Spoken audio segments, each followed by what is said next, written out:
Good morning, guys. It is Monday. It's about 9 in the morning. If I look sweaty, it's because I am. I just got a workout in while the kids are still sleeping. That's normally what I do. Well, that's actually what I do.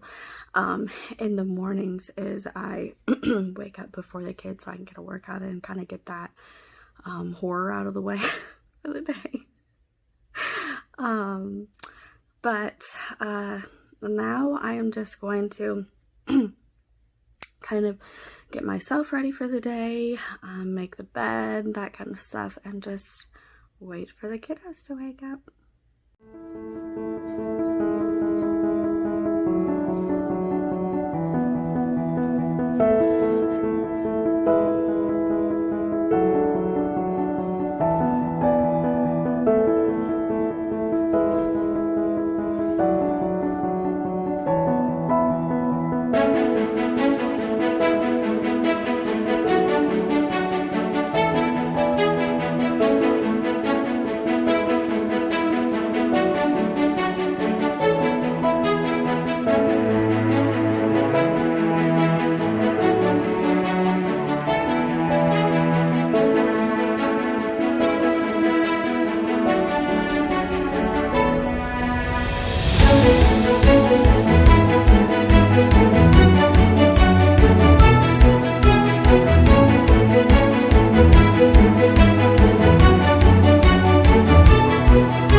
Baby waking up.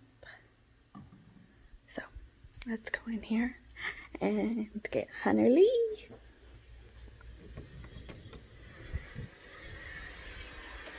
What are you doing, sweetheart? Good morning. Good morning, sweet boy. Looky. Good morning, sweetheart. Hi. Good morning, my sweet boy. Are you stealing my phone? Are you gonna steal my phone? We got one baby up and dressed and ready for the day. Hi there, baby boy. No. Let's not play with that. Okay? Oh. Did I make you mad? I'm sorry. And now that Hunter is awake, I am going to turn on some essential oils and get the house smelling fresh and clean. And once Brooklyn heard me playing with her brother, she decided to wake up as well.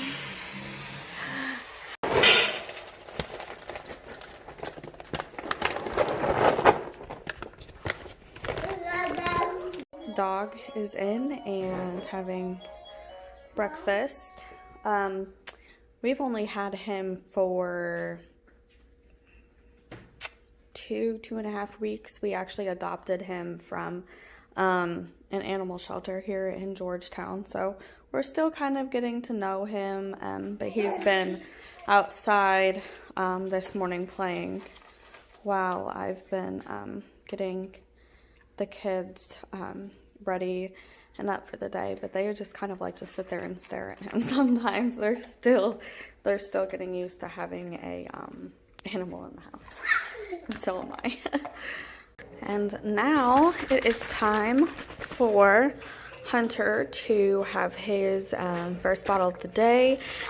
He normally has a bottle maybe 10-15 minutes after he wakes up. That gives me enough time to get Brooke up and dressed and get the dog situated, get everything situated, and then he's ready for his bottle, which I did not breastfeed him. I tried breastfeeding with my daughter, and she never latched. It just never worked out for us, and I had her on Enfamil, and she did great. So when my son came along, I kind of just decided I was going to kind of do the same route with him. If you're, breastfeeding, that's amazing. I personally think that fed is best. Whatever works good for your child. Both of my children have always been super healthy, never had any problems with them. So I did what was good for my child. So no hate.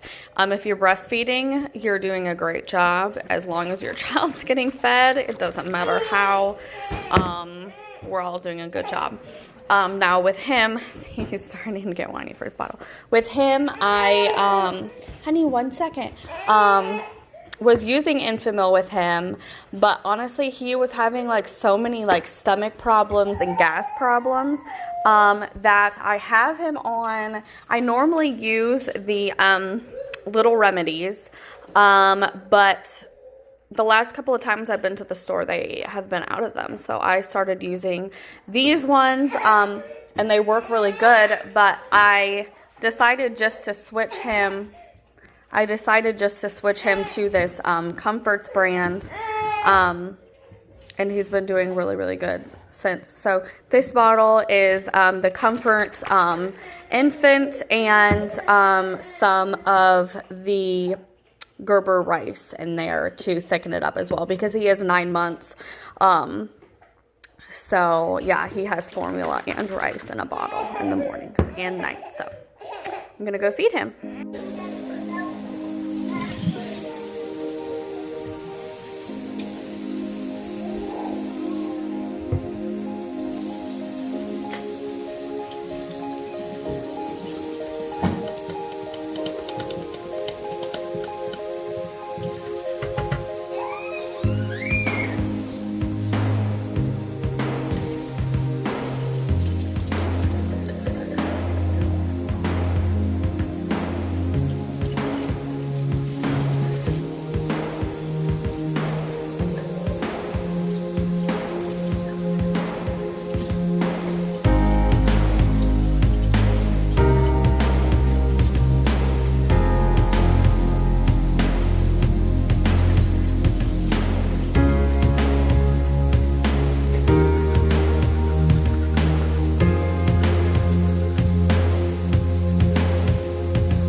So I have a little bit of downtime. The kids are in Brooke's bedroom playing. Hold on 1 second.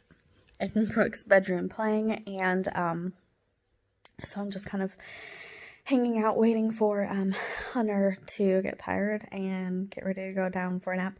But since I have some time, I figured I would kind of go over a little bit about surrogacy. I know a lot of you guys are interested in that, since it's not a very common thing. So I'll just give you like a little bit of a background. This is something that I've been wanting to do since I was a little girl. I knew a couple of people that had fertility problems, and it always just like hit me. And that was before I even knew I could have kids. But once we had Brooklyn, I obviously would have jumped right into it and done it then. But I knew that I wanted to wait until our family was complete, when it was the right time. So after I had Hunter, I think he was about maybe 2 months old. I approached my husband. I was like, so remember, like how I always talk about surrogacy? And I said, I really think it's a good time for me to start pursuing this. And he was totally on board. He was super excited about it as well. And so I started researching some different agencies. And I actually applied at a couple of different agencies. And obviously the one that I went with, they're actually out of Indiana. I'm also not going to give their information out, just kind of for their privacy. But if you are wanting to become a surrogate and you want to see where I'm at and kind of want to know about that, then just find me on Facebook, Instagram, send me a message, a DM, anything like that, and I'd be totally happy to go over that. I just don't want to just broadcast them all over YouTube, just kind of for their privacy. But so yeah, they are out of Indiana, and kind of like how the whole process started was I sent in my application for them. There are certain requirements that you have to fit in before you can even send your application. So I sent my application. They reviewed it. Then I had my phone interview with the founder/owner of the agency. And then I think the same day or following that day, I had my phone interview with the case manager, and just kind of got to know them a little bit better, about the process a little bit better, and if it seemed like we were going to be a good fit. And after we kind of determined all of that, they requested like my medical records from both of my births, and that took about 2 to 3 weeks. That takes a while to get a hold of your hospitals and your OBs and get all those records and have them send over. Sometimes they'll fax them, sometimes they won't. It just kind of depends. Mine didn't, so we had to wait for them to mail them. And that did take some time. And then once they finally got my medical records, they sent them over to a clinic that they work with, and kind of just had them reviewed and make sure everything that looks good. And so once I was cleared for that, kind of the next step of the process was they wanted my insurance policy, because they wanted to see if my insurance was surrogate friendly, which if your insurance is not surrogate friendly, that does not mean that you can't be a surrogate. That just simply means that your IPs would have to get an insurance policy on you, so that would mean that your base compensation was lower, just because it's more money out of the IP's pocket. And so I had my insurance reviewed. It was surrogate friendly, so that's great.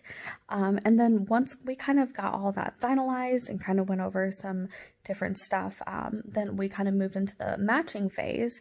And they presented me with a couple of profiles.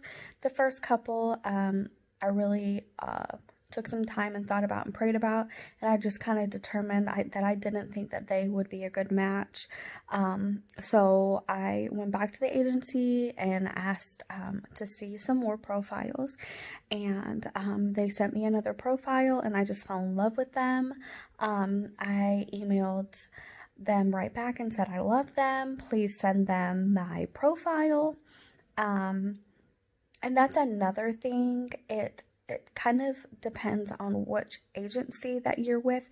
Some do it differently. Mine, they actually let the surrogate see the IP's profile to see if, they think they're a good fit. And then if the surrogate finds them to be a good fit, then they send your profile to the IPs. Some agencies do it differently, where they let the IPs look at the surrogates and they pick out which one they like, or sometimes they just match people and that's just kind of who you're stuck with, which I did not like. So that's one of the reasons that I really went with this agency, is because they let the surrogates look at them first. So that was really, really important to me, and I really liked that aspect of it. So once they sent my profile to the IPs, they thought about it for a little while, and they decided that they wanted to go ahead with me as well, which was super, super cool. And then, so then they sent my medical records over to their fertility clinic, and they had them reviewed. Their clinic did ask for a couple of additional things that I had to get done at my OB, which was not a problem. It was just a couple of just like small things that they just wanted to get checked out first. And while we were kind of waiting for the results of those, I was able to do a Skype call with my potential IPs, and we talked for almost 2 hours just about everything, just getting to know each other. And then the agency said that, you know, you guys have 24 hours to kind of make up your minds and make sure that this is a good fit. And I told her right away, I'm like, yes, I really, really like them. I'm super excited about it. And the following day, they contacted the agency and said that they wanted to work with me as well. So that's really, it's really exciting. It's really amazing. So that's kind of where we're at. Right now, my medical appointment with their fertility clinic is scheduled for next month, which is totally normal. I know it seems like that's a long time to wait. You would think that the IPs would just like want to, you know, let's hurry up and get it done. But a lot of the times their fertility clinics are booked up. So it could take, you know, 4 to 6 weeks to get into a clinic. So that's kind of where I'm at. If you guys have any additional questions or anything, feel free to reach out. I do know that my comments are turned off, and I cannot turn them on. That's something that YouTube is doing, so that's completely out of my control. I wish that my comments were on, because I'd love to like interact with you guys, talk to you guys. But if you have any questions, like I said before, just find me on one of my social medias and ask me that, and I would love to chat with you guys. So now that lunch is over, I am going to go ahead and do some homework with Brooklyn. I am planning on homeschooling her for as long as I can. I know that eventually she'll probably end up going to a private school, but I do want to keep her at home as long as I can. So we do, let's see, this book I got at Walmart, as you can tell. It's just called Big Preschool, and it's got, we've already done quite a bit of the book, but it's just got all kind of like coloring stuff, which, can you go grab your crayons, because we need the crayons. Just like coloring stuff. We did a whole bunch of like circles and stuff, shapes, wavy stuff, all that kind of stuff before. So I'm gonna go on and do some homework with her, and then it should be Bubby's nap time, because he is getting a little bit cranky right now, so he's wanting some baby food and wants to go down for a nap. So alright guys, I think that is it for today's vlog. I am going to get Hunter down for a nap, and then I think I'm going to edit this video and try to get it uploaded today for you guys. So I will see you guys on my next one. Bye.